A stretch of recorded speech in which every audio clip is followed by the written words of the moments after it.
ke rekaman recording untuk panduan belajar fundamental front end web development. Jadi minggu ini, atau bukan minggu ini sih, minggu ini kita ada 2 video ya, tapi kali ini kita akan membahas tentang package manager ya, package manager untuk aplikasi web.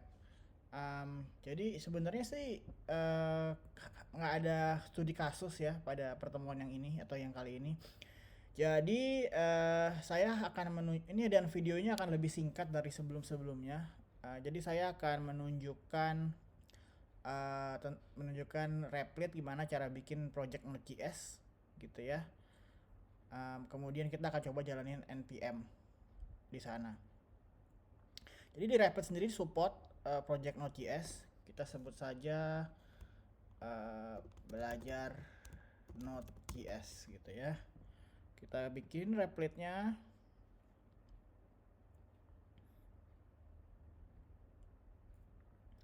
Nah, kalau teman-teman lihat di sini langsung dibikin package.json sama index.js. Jadi saya sih sudah lihat ya materi yang dikasih tahu di coding. Di sini mungkin kita akan ini aja.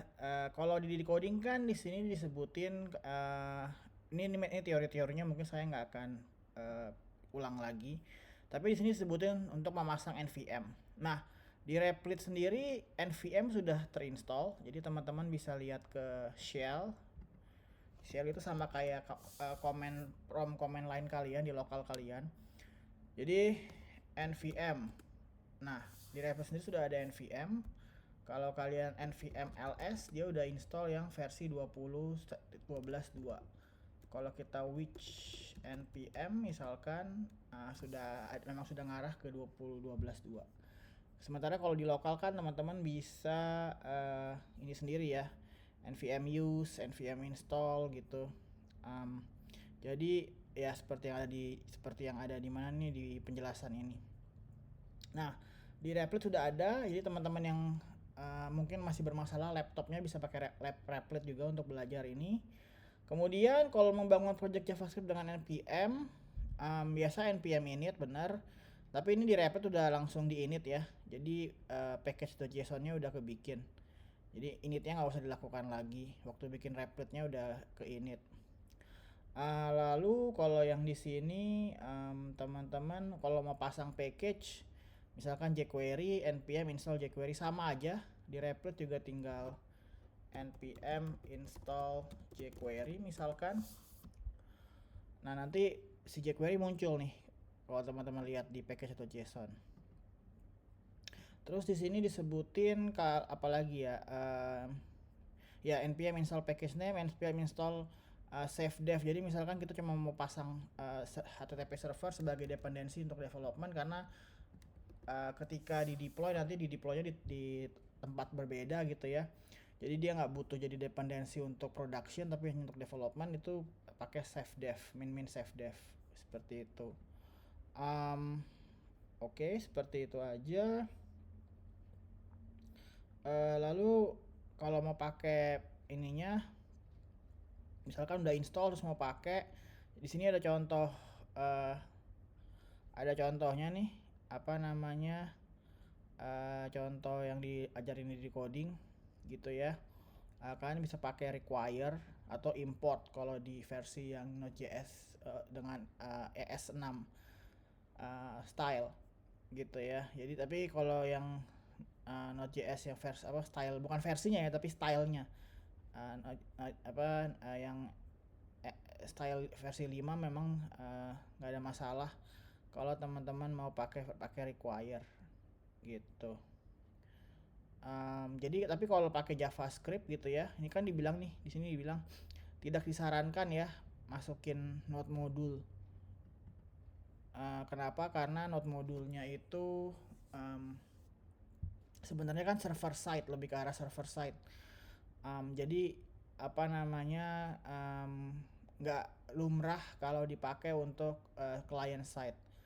Makanya kalau pakai jQuery ataupun pakai library JavaScript kayak Moment, itu nanti ambilnya dari CDN aja, pakai CDN gitu. Jadi saya nggak akan demoin apa-apa kan nanti materi mengenai ini nih, asynchronous JavaScript request, kita akan bikin API dan kita akan install apa-apa aja yang dibutuhin lewat npm dan pakai entah require entah import. Saya belum lihat materinya sih, tapi ini cuman mau bilang aja kalau kalian install sesuatu maka akan muncul node module ya, node module. Coba kita lihat ya, ls. Nah bener, node modulnya muncul, cuma node modulnya nggak muncul kalau di Replit, nggak muncul di sebelah kiri gitu ya.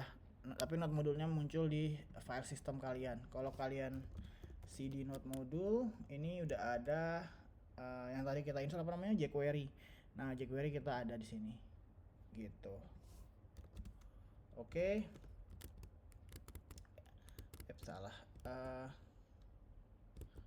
Ups. Aduh, saya sering salah. Ya, maaf. Salah screen mulu. Nah, ya jadi apa namanya, kurang lebih begitu ya cara menggunakan npm. Lalu ini di sini dibilang npm run test. Jadi kalau kita npm run test, nanti kan ini kan ada script nih. Jadi script itu dia ngelakuin apa gitu kan. Nah, maka dia echo no test specified dan exit gitu kan, dapat error not specified. Nah, saya ya mungkin walaupun kita nggak buat apa-apa, bentar ya, saya lagi mau bersihin dulu. Mungkin walaupun kita nggak buat apa-apa, coba kita apa namanya, ngeprint sesuatu kali ya. Jadi biasanya gini, kalau kalian bikin API nanti kalian akan pelajari kalau API itu kan akan dengerin atau listen ke satu port. Terus nanti ada traffic masuk ke port tersebut, dia akan serve web application. Tapi npm sendiri kan atau Node.js sendiri bisa dipakai untuk menjalankan server side gitu. Jadi misalkan kita mau coba ya, saya juga lupa, print in Node.js. Nah oke, console log namanya, console.log. Jadi misalkan kita mau coba nih jalanin index.js, console.log, misalkan hello world gitu ya. Ini bisa kalian bikin di script, misalkan npm run app gitu ya. Terus kalau nggak salah node ya index.js seperti ini, langsung muncul tuh sebagai apa, autocomplete. Nah ini npm run app, nah muncullah hello world. Oke. Saya bilang ini singkat banget, mungkin 10 menitan punya video ini kayaknya, karena memang materinya nggak banyak ya, cuman mau nunjukin aja. Nah ini ada nih HTTP server ya, boleh deh satu lagi. Jadi kalau kita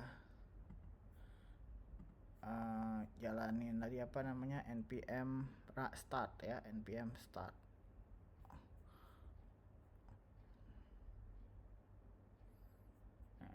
npm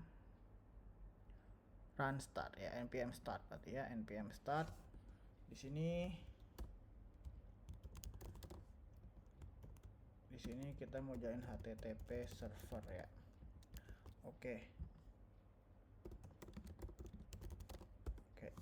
Nah, kalau teman-teman lihat tuh dia buka file system kita di web. Ya ini kan cuma buat development nggak apa-apa, tapi ya kalau masuk production ini nggak boleh kayak gini. Oke, dari saya itu aja untuk hari ini. Nanti minggu depan saya coba masuk ke model bundler lebih cepat ya videonya, jadi bisa membantu teman-teman untuk ya mengerjakan project terakhir. Oke, terima kasih teman-teman.